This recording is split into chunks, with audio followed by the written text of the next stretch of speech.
সেটা হচ্ছে আগের ক্লাসেরই কিছুটা রেস। আগের ক্লাসে যেটা আমরা বলেছিলাম বা আমি বলেছিলাম সেটা ছিল প্রাইমারি এবং সেকেন্ডারি অ্যামেনোরিয়া।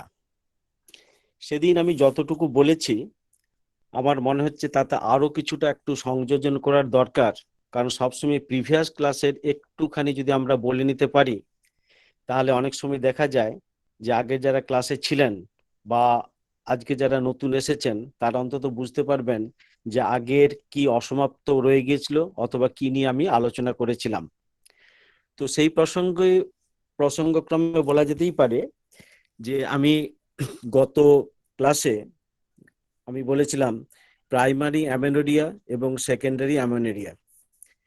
তো এইখানে অতি সংক্ষেপে যদি এই প্রাইমারি অ্যামেনোরিয়া এবং সেকেন্ডারি অ্যামেনোরিয়াকে দুটো প্যারালেল ভাবে আমি রাখতে চাই, তাহলে অতি অবশ্যই আমি কতকগুলো পরিস্থিতির কথা বলবো।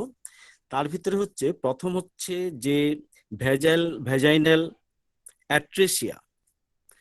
এখন কথা হচ্ছে এমন কতগুলো মেডিকেল টার্ম আজকে আমরা বলতে বাধ্য হব, যেটা টার্ম হয়তো আমাদের নবাগত যে শিক্ষার্থীরা তাদের কাছে হয়তো একটু কঠিন বলে মনে হতে পারে।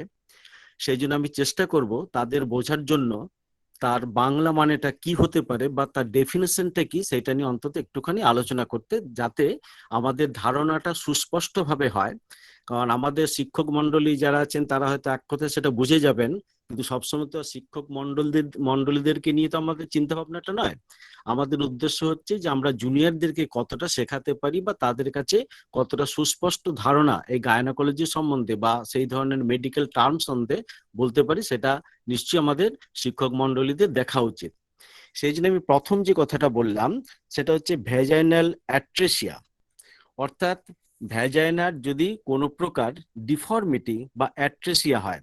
এখন অ্যাট্রেসিয়ার কথাটার মানে কি?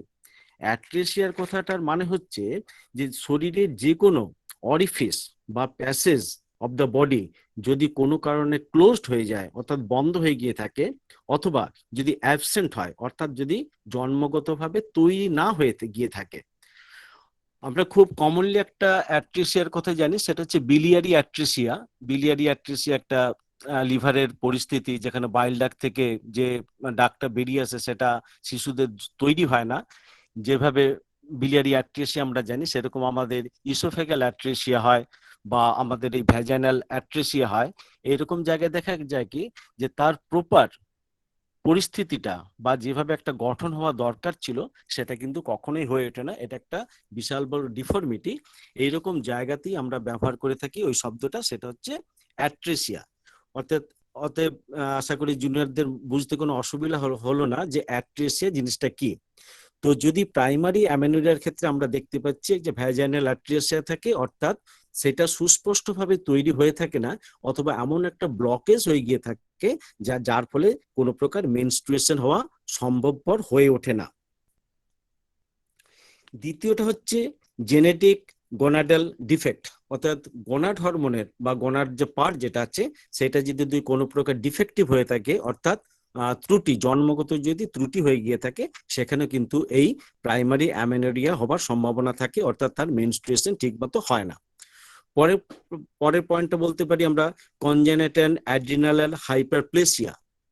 কনজেনিটাল অ্যাড্রিনাল হাইপারপ্লেসিয়া এটা হচ্ছে অ্যাড্রিনাল গ্ল্যান্ড থেকে নিঃসৃত হওয়া যে সকল হরমোন সেগুলো যদি প্রপার ঠিকভাবে শরীরের মধ্যে এসে পৌঁছতে না পারে, তার জন্য যে ধরনের পরিস্থিতি তৈরি হয় তাকে আমরা এই কনজেনিটাল অ্যাড্রিনাল হাইপারপ্লেসিয়া বলে থাকি। কনজেনিটাল মানে হচ্ছে যেটা জন্মগত ত্রুটি, জন্মের সাথে সাথে সেই জিনিসটা হয়, অতএব সেই ত্রুটিগুলোকে কিন্তু আমাদের মানতেই হবে। তবে কি আমরা একটা প্রপার প্রাইমারি অ্যামেনোরিয়া কেন হলো সেটা সম্বন্ধে আমরা জানতে পারবো। আসলে আমাদের আগের ক্লাসে তো বলেইছিলাম যে অ্যামেনোরিয়া হলো আর আমরা ওষুধ দিতে শুরু করলাম, এটা কিন্তু কোনো ফাইন্ডিংস নয়। এটা এইভাবে কিন্তু আমরা কোনো সমস্যার সমাধান করতে পারবো না যতক্ষণ না আমরা তার প্যাথোলজিক্যাল বা রেডিওলজিক্যাল টেস্টের মাধ্যমে জানতে পারবো যে তার ত্রুটিটা কোথায়। ততক্ষণ কিন্তু আমাদের চিকিৎসা কখনোই কিন্তু ফলবতী বা ফলপ্রসূ হবে না। কারণ সেই ধরনের কনজেনিটাল ডিফেক্ট থাকলে কিন্তু অনেক সময়ই আমরা সে সাফল্য পেতে পারি না। অতএব সেই ব্যাপারটাতে আমাদের কিন্তু অনেকখানি ওয়াকিবহাল হতে হবে। আরেকটা কারণ কি থাকে, সেটা হচ্ছে জুনেভিয়াল ডায়াবেটিস মেলাইটিস। খুব শিশুদের যদি এই ধরনের জুভেনিয়াল ডায়াবেটিস দেখা যায়, তাহলে কিন্তু অ্যামেনেরিয়া হওয়ার সম্ভাবনা খুব বেশি থাকে। তাছাড়া আর একটা রোগের কথা আমরা জানি, সেটা হচ্ছে হাইপোথাইরয়েডিজম। হাইপোথাইরয়েডিজমের ক্ষেত্রেও কিন্তু এই ধরনের প্রাইমারি অ্যামেনোরিয়ার কথা আমরা দেখতে পাই। তাছাড়া হচ্ছে পিটিউটারি ডোয়ার্ফ, অর্থাৎ পিটিউটারি থেকে যে হরমোনগুলো সিক্রেশন হয় সেগুলো, কারণ পিটিউটারি হচ্ছে মাস্টার গ্ল্যান্ড, সে যদি ঠিকমতো হরমোন নিঃসরণ না করে, যদি অন্যান্য অঙ্গ প্রত্যঙ্গগুলোকে যদি ঠিকভাবে সচল করতে না পারে, তাহলে কিন্তু দেখা দেয় এই ধরনের পরিস্থিতি, অর্থাৎ প্রাইমারি অ্যামেনোরিয়া কিন্তু খুব বেশিভাবেই দেখা দিয়ে থাকে। অতএব আমাদের সে ব্যাপারে কিন্তু প্রচন্ড সচেতন হতে হবে। তাছাড়া কিছু সিস্টেমিক ডিজিজ আছে, আর আছে প্রপার নিউট্রিশনের অভাব। একটি ছোট্ট মেয়ের বড় হবার জন্য যে যে সুষম খাদ্য, যে পুষ্টিকর খাদ্যগুলো দরকার হয়ে গিয়ে থাকে, সেটা আমরা যদি তাকে দিতে না পারি, তার জন্য যে ম্যাল ফরমেশন হয়, ম্যাল নিউট্রিশন হয়, তার জন্য কিন্তু এই অ্যামেনোরিয়া দেখা দেয়।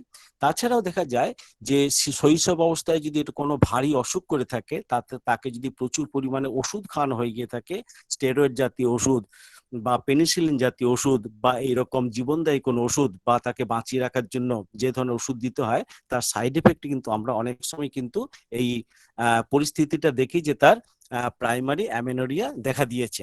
অতএব প্রাইমারি অ্যামেনোরিয়ার সাথে সাথে আমাদের কিন্তু সেকেন্ডারি অ্যামেনোরিয়ার ব্যাপারটা কিন্তু ভাবতে হবে। যেখানে আমি বলেছিলাম যে প্রাইমারি অ্যামোনিরিয়ার ক্ষেত্রে ভেজানাল অ্যাট্রেসিয়া, সেখানে কিন্তু সেকেন্ডারি অ্যামোনিরিয়ার ক্ষেত্রে আমরা দেখছি যে অ্যাকওয়ার্ড ভেজানাল স্টেনোসিস। এই জিনিসটা কি? অ্যাকওয়ার্ড মানে হচ্ছে যেটা অর্জিত করেছে, যেটা আমরা পরবর্তী ক্ষেত্রে কোনো রোগের মাধ্যমে আমাদের শরীরে দেখা দিয়েছে। ভেজানাল, তারপরে কি বলছে, স্টেনোসিস। স্টেনোসিস মানে হচ্ছে শুকিয়ে যাওয়া বা ছোট হয়ে যাওয়া, সংকীর্ণ হয়ে যাওয়া। আগেরটাতে বলেছিলাম অঙ্গটা সম্পূর্ণভাবে তৈরি হয়নি, এবারটাতে বলছি কি, যা সেকেন্ডারি অ্যামেনোরিয়ার ক্ষেত্রে, যে সেখানে কোনো প্রকার যদি স্টেনোসিস হয়ে গিয়ে থাকে, তাহলে কিন্তু এই সেকেন্ডারি অ্যামেনোরিয়া হয়ে থাকতে পারে। আরেকটা কথা আমরা দেখব, সেটা হচ্ছে ইউটেরাইন টিবি, অর্থাৎ ইউটেরাসের মধ্যে যদি কোনো প্রকার টিউবারকুলোসিসের ফাংশন গ্রো করে, অর্থাৎ যদি টিউবারকুলোসিস হয়, তাহলে কিন্তু এই সেকেন্ডারি অ্যামেনোরিয়া আমরা দেখতে পাই। তাছাড়া আছে আমাদের ওভারিয়ান হরমোনাল ডিসঅর্ডার, অর্থাৎ ওভারি থেকে যে সকল হরমোনগুলো বেরোয়, এস্ট্রোজেন এবং প্রোজেস্টেরন, তার যদি কোনো প্রকার ত্রুটি বিচ্যুতি হয়ে গিয়ে থাকে, জন্মগতভাবে হোক বা অ্যাকওয়ার্ড হোক, তাহলে কিন্তু আমরা এই সেকেন্ডারি অ্যামেনোরিয়া আমরা পাচ্ছি। তাছাড়া ডায়াবেটিস মেলাইটিসের কথা যেরকম আমরা আগেরটাতে বললাম, প্রাইমারির ক্ষেত্রে, সেকেন্ডারির ক্ষেত্রে আমরা ডায়াবেটিস মেলাইটিসকে কিন্তু অনেক সময় দায়ী করি।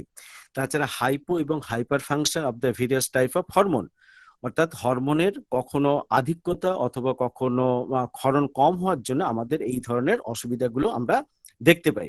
তাছাড়া নিউরোলজিক্যাল কিছু ব্যাপার আছে, কিছু স্ট্রেসের ব্যাপার আছে, এবং এখানে কিন্তু ম্যাল নিউট্রিশনের ব্যাপার আছে। সেকেন্ডারি অ্যামেনোরিয়াতেও কিন্তু অনেক ধরনের নিউট্রিশন এবং বেশ কিছু ধরনের ড্রাগের আমরা উল্লেখ পাই, বা সেই ধরনের ঘটনাগুলো থাকলে আমরা কিন্তু অ্যামেনোরিয়া লক্ষ্য করতে পারি।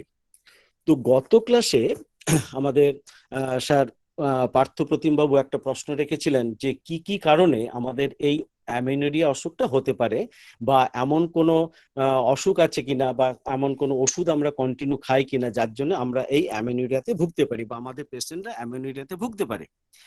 তো সেই প্রসঙ্গের রেস্টে নিয়ে আজকে আমি আরেকবার উত্তর দিতে চাইছি যে কোন কোন পরিস্থিতিতে, অর্থাৎ কি কি রোগের ক্ষেত্রে আমরা অ্যামেনোরিয়া দেখতে পাবো। তার প্রথমেই হচ্ছে কি না, এপিলেপসি। এপিলেপসি যাদের থাকে, তারা যদি কোনো প্রকার দীর্ঘমেয়াদী এলোপ্যাথিক ওষুধ খেয়ে থাকে, সেখানে কিন্তু অ্যামেনোরিয়া দেখা দিতে পারে।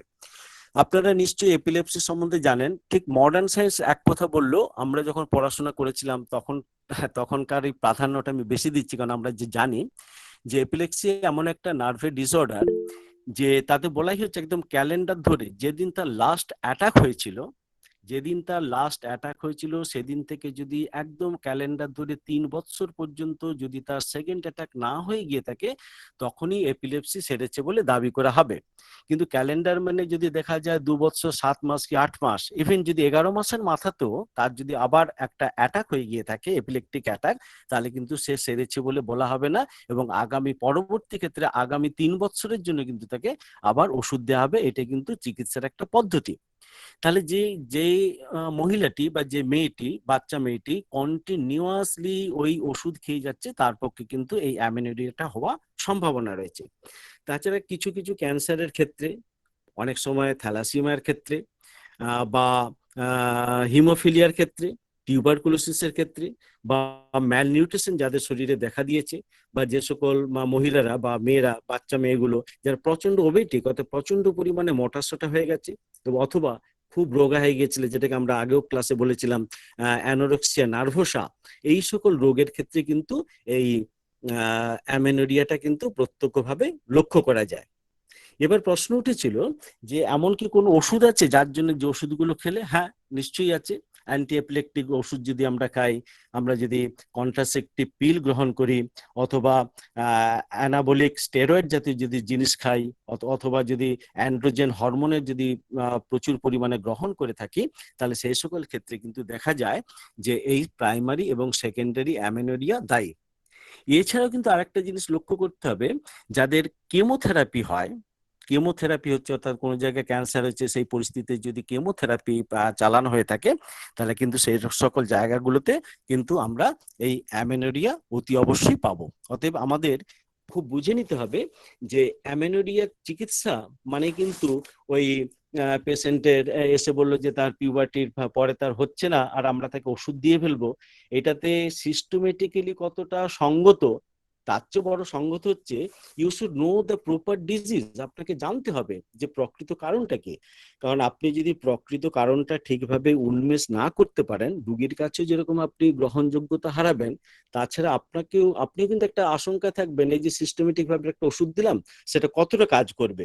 কিন্তু আপনি যদি তার প্যাথোলজিটা বোঝেন, যদি তার পরিস্থিতিটা বোঝেন, তখন আপনার ফোকাস কিন্তু, যতই আপনি সিস্টেমেটিক বা সিমটোমেটিক ভাবে ট্রিটমেন্ট করুন, টোটালিটি অফ সিমটম নিন না কেন, যতক্ষণ ওই যে স্ফিয়ার অফ অ্যাকশন বলে একটা কথা আছে, যতক্ষণ না আপনার ওষুধটা সেই পার্টিকুলার সেই ডিস্টার্ব জায়গাতে গিয়ে তার কাজ দেখাতে পারবে, ততক্ষণ কিন্তু আপনি কখনোই সে সাফল্য পাবেন না। অতএব আমাদের টার্গেট হবে রোগীর চিকিৎসা, রোগের নয় ঠিকই, কিন্তু রোগী যেহেতু রোগটা নিয়ে এসেছে, সেই জায়গাটাকে কিন্তু আপনাকে একটু প্রাধান্য দিতে হবে, অন্তত রোগীর জন্য প্রাধান্য দিতে হবে। একটা কথা এই প্রসঙ্গে আমার বলতে আবার ইচ্ছা করছে, যে দেখুন, আমরা যে সকল প্রেসক্রিপশন করি, আমরা যে সকল প্রেসক্রিপশন গুলো করি, সেটা যে সব সময় সিমটোমেটিক অ্যাঙ্গেল থেকে হয় তা কি হয়? দেখুন, বিভিন্ন সময় বিভিন্ন ভাবে আপনার বিভিন্ন অ্যাঙ্গেল থেকে কিন্তু আপনাকে প্রেসক্রিপশন করার যে পদ্ধতি, সেটা কিন্তু আপনাকে জেনে রাখতে হবে। আপনি যুদ্ধক্ষেত্রে নেমেছেন, শুধু একটা অস্ত্র নিয়ে যুদ্ধ করলে তো আপনি কামিয়াব নাও হতে পারেন, আপনি সাফল্য তো নাও পেতে পারেন। সেই জন্য যখন দেখা যাবে যে সিস্টেমেটিক ভাবে বা সিমটোমেটিক ভাবে আপনার সাফল্যটা আটকে যাচ্ছে, আপনি নিশ্চয়ই আপনার রোগীর জন্য পরবর্তী পদ্ধতিটার কথা ভাববেন। বিভিন্ন স্টলওয়ার্ডদের প্রেসক্রিপশন থেকে আমরা দেখতে পাচ্ছি আমাদের প্রেসক্রিপশনের কতগুলো অ্যাঙ্গেল আছে। যেমন আমরা সিমটোমেটিক ভাবে আমরা ওষুধ দিই, আমরা ইটিওলজিক্যাল অ্যাঙ্গেল থেকে আমরা ওষুধ দিই, আমরা কনস্টিটিউশনাল এসপেক্ট থেকে আমরা আমরা ওষুধ দিয়ে থাকি, আমরা clinical, based on clinical symptoms, বেশ কিছু ক্লিনিক্যাল সিমটমস এর উপর নির্ভর করে অনেক সময় আমরা ওষুধ দিই।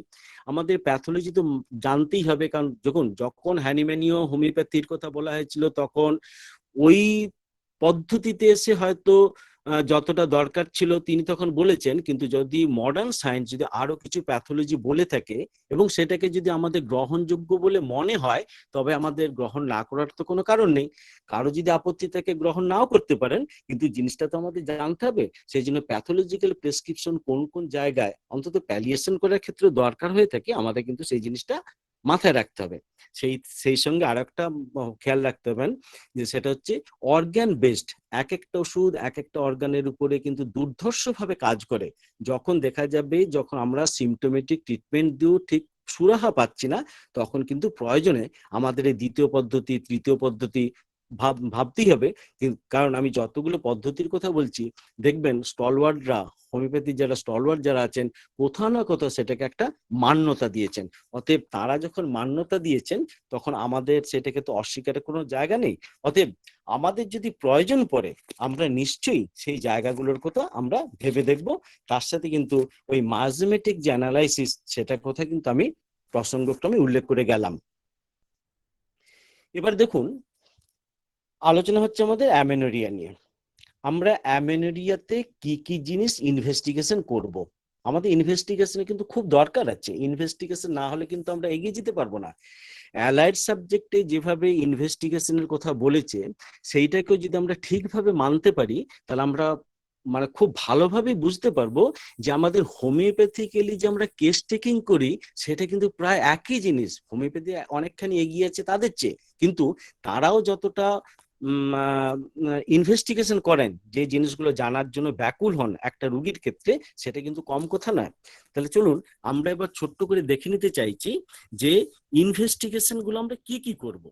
আগের ক্লাসে বলেছিলাম, সেটা হচ্ছে মেয়েটির সোশিয়াল হিস্ট্রি, অর্থাৎ তার সামাজিক পরিস্থিতি, তার যদি পুর ইকোনমিক্যাল স্ট্যাটাস থাকে, সে যদি আর্থিকভাবে প্রচন্ড পরিমাণে দুর্বল হয়ে থাকে, যদি তার খাওয়া দাওয়া বা তার স্বাধীনতা ঠিক মতো যদি না, সমাজের যদি অভিব্যক্তিগুলো যদি ঠিকভাবে না হয়ে গিয়ে থাকে, তাহলে কিন্তু আমরা এই ধরনের প্রাইমারি অ্যামিনোরিয়ার কথা আমরা আমরা পেতে পারি। কিন্তু একটা কথা হচ্ছে কি, ম্যারাইটাল ডিসহারমোনি। ম্যারাইটাল ডিসহারমোনি অর্থাৎ দাম্পত্য কলহ বা দাম্পত্য জীবনে সুখী হতে না পারা, এটি বোধহয় বাংলা হওয়া উচিত। অর্থাৎ এই ম্যারাইটাল ডিসহারমোনির ক্ষেত্রে কিন্তু আমরা এই ধরনের অ্যামেনিয়ার কথা কিন্তু আমরা লক্ষ্য করে থাকি।